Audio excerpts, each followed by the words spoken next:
যোৰহাটৰ অতি ব্যস্ততাপূৰ্ণ মনিৰাম দেৱান পথ হৈ পৰিছে বিধ্বস্ত। এই পথৰ বিধ্বস্ত ৰূপে জলাকলা খুৱাইছে পথচাৰী।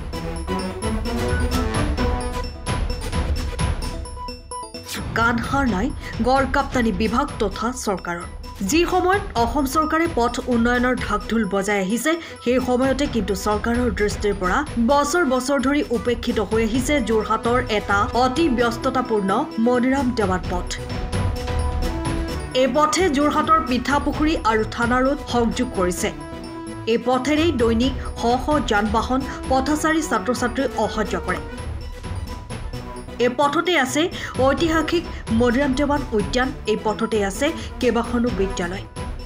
বিগত কেইবাবৰ্ষৰ আগত এই কাম হাতত লৈছিল যোৰহাট পৌৰসভাই। পৌৰসভাৰ কাম অতি নিম্নমানৰ হোৱাৰ ফলত পথৰ অৱস্থা পুনৰ বেয়া হৈ পৰে। তাৰ পাছতেই এই কাম হাতত লয় গড়কাপ্তানি বিভাগে।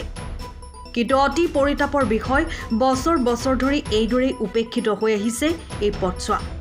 কেইটামান শিলগুটি পেলাই দম কৰি থৈয়ে অৱহেলিত কৰি ৰাখিছে এই পথছোৱা।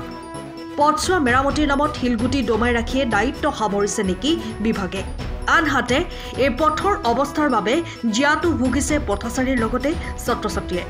সেয়ে সাধাৰণ ৰাইজৰ লগতে অসম জাতীয়তাবাদী যুৱ ছাত্ৰ পৰিষদৰ বিষয়ববীয়াই চৰকাৰ তথা গড়কাপ্তানি বিভাগ আৰু বিধায়কক অতি শীঘ্ৰে পথছোৱা নিৰ্মাণৰ দাবী জনাইছে।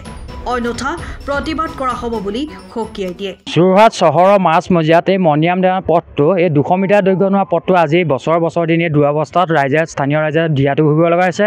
বিশেষকৈ কাষতে এখন বিদ্যালয় আছে, বিদ্যালয়ৰ ছাত্ৰী ছাত্ৰীসকলে দিয়াটো ভুগিব লগা হৈছে। এতিয়া এই ৰাস্তাটো নিবিদা হৈ যোৱা আজি এবছৰতকৈ আমি অতিক্ৰম কৰা দেখিলোঁ, কিন্তু আজিলৈকে সেই নিবিদাৰজনে এই ৰাস্তাটোত কোনো উন্নয়ন ৰাস্তাটো সম্পূৰ্ণ নকৰিলে। 2 এগাড়ী মেটেল পেলাই এই ৰাস্তাটোত দমাই থৈছে। তাৰ বিনিময়ত সৰ্বসাধাৰণ ৰাইজৰ অকস্মাত দুৰ্ঘটনাত কেইবাটাও সৰু সুৰা দুৰ্ঘটনা পতিত হৈছে।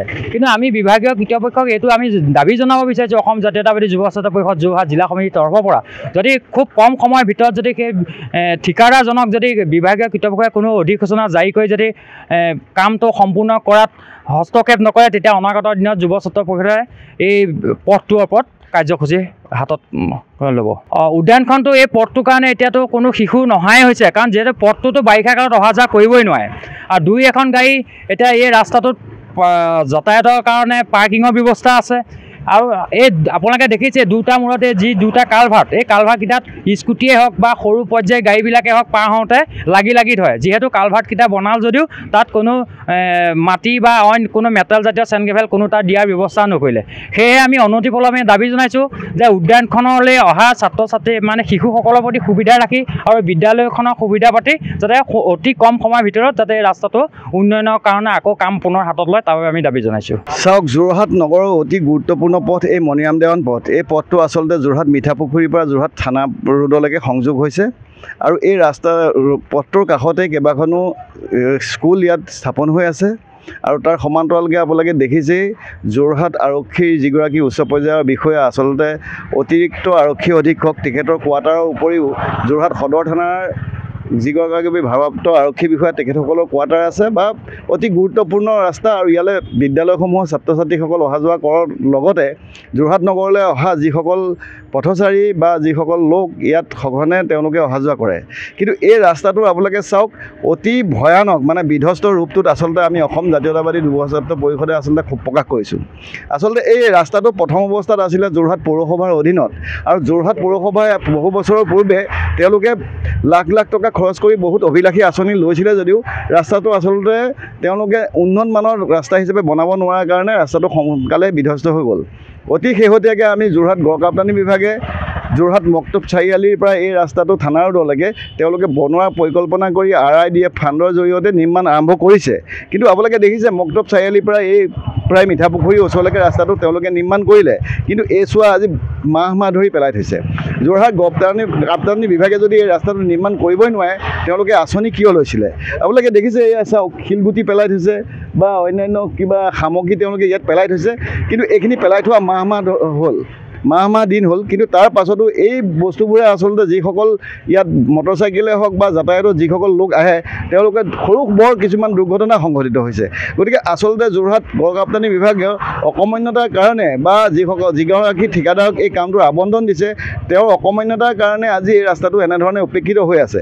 সেইকাৰণে আমি অসম জাতীয়তাবাদী যুৱ ছাত্ৰ পৰিষদে দাবী জনাইছোঁ যে এই ৰাস্তাটো শীঘ্ৰে নিৰ্মাণ কৰি আচলতে যাতায়াতৰ সুবিধা কৰাৰ লগতে ইয়াত দেখিছে বহুত গাড়ী পাৰ্কিং অৱস্থাত ৰাখে।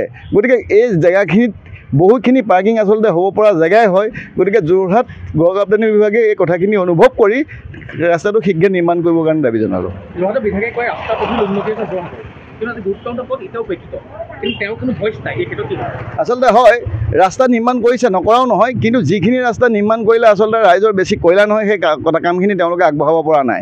আপোনালোকে দেখিছে এইটো মিঠাপুখুৰী অতি গুৰুত্বপূৰ্ণ পথ। ইয়াত যোৰহাটৰ বিভিন্ন ঠাইৰ পৰা আহি মানুহ সমাগম হয়। গতিকে বিধায়কগৰাকীয়ে এই কথাটো অনুভৱ কৰি এই ৰাস্তাটো শীঘ্ৰে নিৰ্মাণ কৰা উচিত আছিলে বুলি আমি ভাবোঁ। সেইকাৰণে তেখেতেও গুৰুত্ব দিয়ক যে ৰাস্তাটো সোনকালে এইটো নিৰ্মাণ কৰি যাতায়াতৰ সুচল কৰাৰ লগতে যিসকল লোক ইয়ালৈ আহি গাড়ীখনকে পাৰ্কিং কৰিছে বা অন্যান্য তেওঁলোকৰ ব্যৱস্থাপনাখিনিৰ কাৰণে আৰু ছাত্ৰ ছাত্ৰীসকলৰ সুবিধা হোৱাকৈ ৰাস্তাটো নিৰ্মাণ কৰিবৰ কাৰণে তেখেতে গুৰুত্ব প্ৰদান কৰক। Bureau report, time of Assam. সময়ৰ খবৰ সময়ত পাবলৈ ফ'ল' কৰক টাইম অফ আছাম।